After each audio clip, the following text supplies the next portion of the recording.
Good morning, सुप्रभात। केम छो? उम्मीद है आप सब लोग बेहतर होंगे।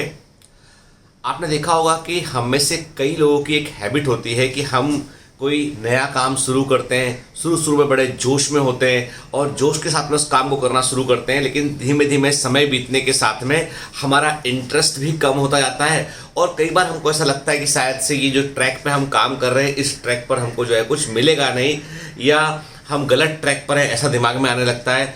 और कई बार लगता है कि यार बहुत कठिन है, छोड़ो कुछ और करते हैं। अक्सर हम लोग ऐसा करते हैं और ये एक बड़ी नॉर्मल सी हैबिट है ना। कई सारे लोग आपको ऐसे मिल जाएंगे जिनसे आप पूछेंगे तो उनकी लाइफ में कोई ना कोई रिग्रेट रहेगा कि यार हम उस समय ऐसा कर लेते तो शायद से हम ये कर रहे होते इस समय। ठीक है, आप बोलेंगे सर आपको कोई रिग्रेट है क्या? तो मैं हमेशा बोलता हूँ इस बात को कि मुझे भी रिग्रेट है कि मैंने सिर्फ मैंने एक अटेम्प्ट और पूरे शिद्दत के साथ में यूपीएससी का दिया होता तो मैं आज कहीं पर सेक्रेटरी होता, आईएएस होता मैं। ठीक है, ये रिग्रेट मुझे पूरी जिंदगी रहेगा, चाहे मैं कुछ भी अचीव कर लूँ। इट मे बी पॉसिबल कि I may become a prime minister of India one day. ठीक है, I may become a president of India, I may become something else. ठीक है, कुछ भी अच्छा अचीव कर लूँ मैं, तो भी जो खराश होती है ना वो तो रहती है हमेशा। ठीक है, उसको आप नहीं निकाल सकते। ठीक है, इसका मतलब ये नहीं कि मेरा कोई पॉलिटिकल एम्बिशन है, कोई पॉलिटिकल जो है वो इन्फ्लुएंस है मेरे ऊपर किसी का, नहीं, ऐसा कुछ नहीं है। मैं केवल एक एग्जांपल दे रहा हूँ कि ज़िंदगी में क्या होता है कि जो हम चाहते हैं कई बार यदि वो नहीं मिलता है ना, तो उसके ना पाने का खराश हमेशा महसूस रहता है। आपको हमेशा आपको लगातार चुभता रहता है, चाहे आप कुछ भी पा लें।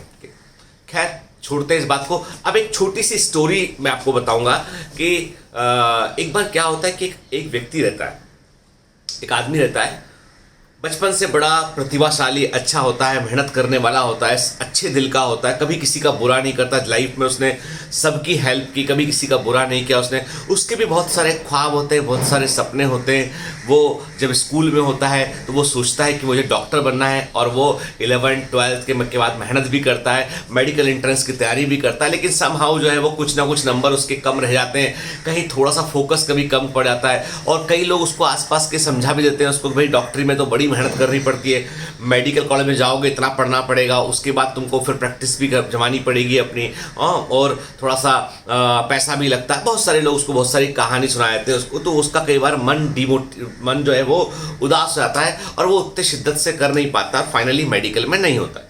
फिर उसके दिमाग में आता है कि यार मैं एक काम करता हूँ कि मैं जो है वो एमबीए कर लेता हूँ, क्योंकि जो है वो एमबीए करने के बाद में जो है मैं अपना खुद का कोई बड़ा अच्छा बिजनेस कर पाऊंगा। ठीक है, देन वो क्या करता है, वो फिर अपना बीबीए करता है, एमबीए करता है। एमबीए करने के दौरान उसके दिमाग में आती है बात कि यार एमबीए में जो सीखा उसके बाद हमें इस नॉलेज को बिजनेस में लगाना चाहिए।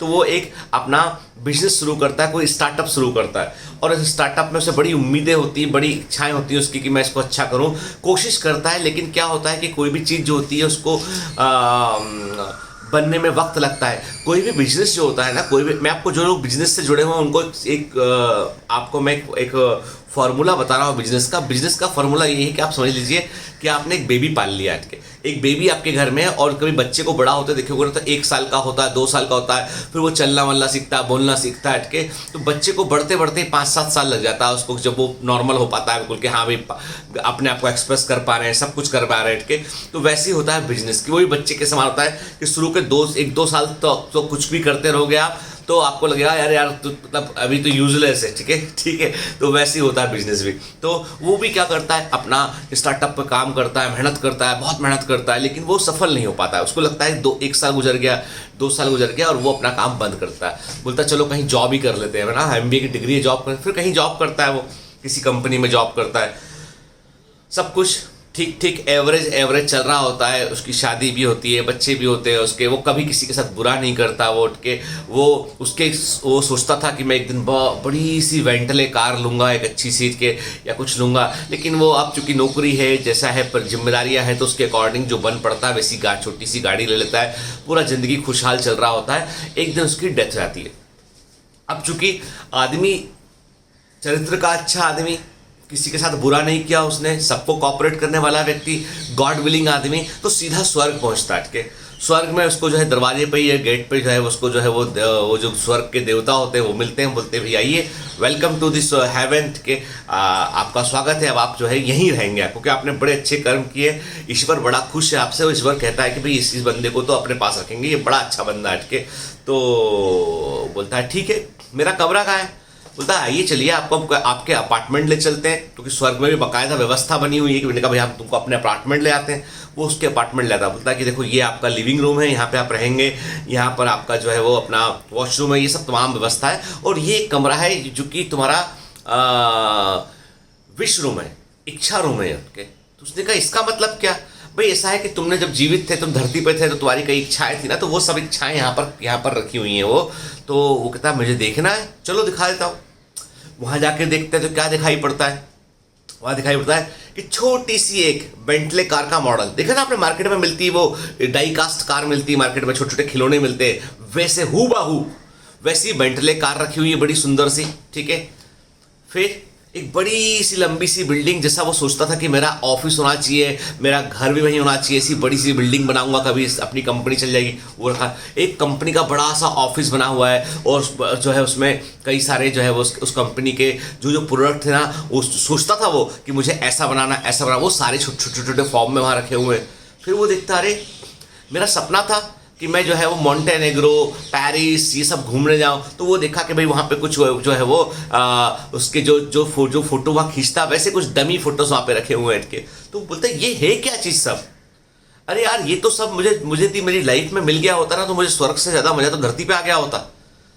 वो बोलता है वो देवता से, कहता भाई आपका देखो आपने सब इच्छा रूम में रख रखा है, ये सब मुझको यदि मेरी लाइफ में मिल गया होता ना, ये वाली बेंटले कार, ये वाला ऐसा घर, ऐसी व्यवस्था, ऐसे घूमने फिरने का मुझे जो है वो मौका, ये सब मुझे मिल गया होता, तो स्वर्ग तो मैं धरती पे ही ले लिया होता। तो वो बोलता है कि भाई ये आप ही का है सब ये। बोला कैसे?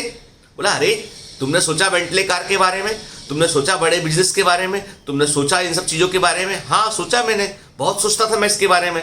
तो जब तुम सोचते थे और तुम कुछ करना शुरू करते थे, तो हमारे यहाँ पे सिस्टम ये है कि हम उसका छोटा कॉपी बना के दे देते हैं। फिर जैसे जैसे आप अपना मेहनत करते हैं, अपना आप एफर्ट करते हैं, वो रियलिटी में कन्वर्ट होने लगता है। तो हम एक बीज देते हैं, हम देवी देवता आपको एक बीज पकड़ाते हैं, और उस बीज से वृक्ष को बनाना आपके ऊपर है।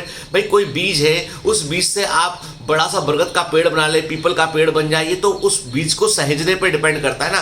तुम्हारे पास सबके बीज थे, तुम्हारे पास ये बड़ा बंगला होता, तुम्हारे पास ये बड़ी कार होती, तुम अभी बाहर अब्रॉड के ट्रिप में भी घूमे होते, तुम सब जगह गए होते, तो तुम्हारे अपना याच होता, जो तुम्हारे सपने थे सारे के सारे पूरे होते। लेकिन प्रॉब्लम क्या थी? बोला नहीं मालूम क्या प्रॉब्लम थी। प्रॉब्लम ये थी कि तुमने बीज को दिया, तुमने उसको लिया, थोड़ा दिन मेहनत की, फिर तुमने कहा ये काम नहीं होगा, दूसरा काम करते हैं। तो तुमने इसलिए बहुत सारे तुम्हारे विश के बॉक्स यहाँ पर इकट्ठे होते चले गए, लेकिन कोई भी बड़ा रूप नहीं ले पाया, कोई भी बढ़ नहीं पाया, क्योंकि तुमने उसको वहीं के वहीं दफना दिया।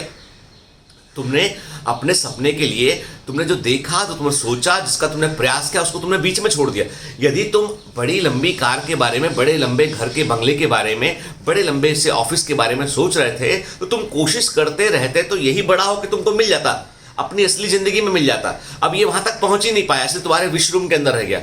बाकी जिन लोगों ने पहुंचा लिया उनको, उनका विश रूम के अंदर नहीं है, वो अपना विश पूरा कर चुके हैं जमीन पर ही, तो इसलिए तुम्हारा विश रूम के अंदर है। तो इस कहानी से शिक्षा मिलती है कि कई बार हम लोग कोई कोशिश करते हैं ना, तो हम क्या करते हैं, कोशिश को शुरू करते हैं, मेहनत करते हैं, प्रयास करते हैं, और फिर डीमोटिवेट होकर बंद हो जाते हैं।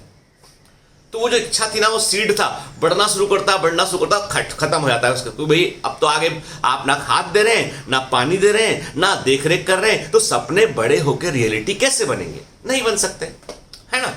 तो बात इतनी सी है कि जैसे मैं आपको दिखाऊं कि यहाँ पर भी कहीं पे एक जो है वो पौधा, ये मैं आपको दिखाता हूँ, एक छोटा सा प्लांट। देखिए ये एक प्लांट है, ठीक है, ये एक प्लांट है, और पता है ये कौन सा प्लांट है? ये जो है ये है, मुझे लगता है ये क्रॉप फ्रूट्स है इसमें, तो ये बनियान ट्री है, एक बनियान ट्री है ये, ठीक है। तो ये बनियान ट्री को हम देखें तो ये छोटा सा ना बोनसाई है, इसको हमने छोटे से गमले में लगाया हुआ है, इसको हमने छोटे से गमले में लगाया हुआ। थोड़ा सा पानी देते हैं, थोड़ा सा मिट्टी देते हैं, ये बढ़ ही नहीं रहा, ये इतना, ये भारती ने लगाया, इतना ही बड़ा है। उसको बोनसाई लगाने का शौक था, इसको लगाया उसके। लेकिन इसी वट वृक्ष को यदि मैं मैदान में लगा दूं, वहाँ पानी दूँ उसको मैं, वहाँ उसको खाद दूँ मैं, तो ये कैसा बन जाएगा सालों में, ये तो बड़ा वृक्ष बन जाएगा ये तो। ठीक है, हमारे सपने भी ऐसे ही हैं, हमारे सपने भी ऐसे ही हैं कि हम यदि इनको प्रॉपर जो है खाद नहीं देंगे, पानी नहीं देंगे, तो वो कुछ पनप नहीं पाएंगे वो। इसलिए मैं कहता हूँ कुछ छोड़ रहे हैं, कुछ शुरू किया है और बीच में कुछ छोड़ रहे हैं ना, तो 3 बार सोचिए। क्या ऐसा तो नहीं कि आप बहुत आगे निकल चुके हैं और 99 पे आके आप छोड़ रहे हैं, 98 पे आके आप छोड़ रहे हैं, 100 तक पहुंचना था, 98 पे छोड़ गए उसको आप, तो क्या होगा, वो आपको बाद में कहाँ मिलेगा, विश रूम के अंदर मिलेगा आपको, सपनों के कमरे के अंदर मिलेगा आपको, जहाँ पे छोटे मिनिएचर फॉर्म में मिलेगा। जिंदगी भर रिग्रेट रहेगा उसका। इसलिए जो सोचा है कर गुजरिए, उसके लिए मेहनत कीजिए, उस पर भरोसा बना रखिए। दुनिया कोई क्या कहती है इससे फर्क नहीं पड़ता है, आपका दिल क्या कहता है, आपका कन्विक्शन क्या कहता है, इससे फर्क पड़ता है। Have a great day, all the best.